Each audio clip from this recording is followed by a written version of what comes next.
പുതുക്കാട് താലൂക്ക് ആശുപത്രിയിലെ ഫിറ്റ്നസ് നഷ്ടപ്പെട്ട് അപകടാവസ്ഥയിലുള്ള കെട്ടിടത്തിൽ പാലിയേറ്റീവ് വിഭാഗം പ്രവർത്തിക്കുന്നതിനെതിരെ ബി.ജെ.പി. മണ്ഡലം കമ്മിറ്റി.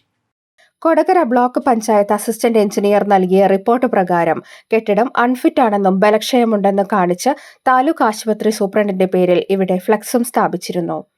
കെട്ടിടത്തിൽ പ്രവേശിക്കുന്നതും മുന്നിൽ വാഹനങ്ങൾ പാർക്ക് ചെയ്യുന്നതും നിരോധിച്ച് ഫ്ലക്സ് സ്ഥാപിച്ച കെട്ടിടത്തിൽ സുസ്ഥിര palliative care society office board വെച്ച് പ്രവർത്തിക്കുന്നത് തടയാൻ ആശുപത്രിയിൽ ആരുമില്ലെന്നും ബി.ജെ.പി. ആരോപിച്ചു.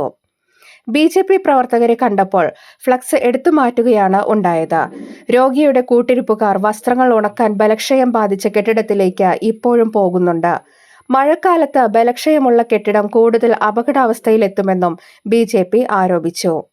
സംഭവത്തിൽ ബന്ധപ്പെട്ട അധികാരികളും സർക്കാർ സംവിധാനവും അടിയന്തരമായി ഇടപെട്ട് മനുഷ്യജീവൻ സുരക്ഷ ഉറപ്പാക്കണമെന്നും ബി.ജെ.പി. പുതുക്കാട് മണ്ഡലം കമ്മിറ്റി ആവശ്യപ്പെട്ടു.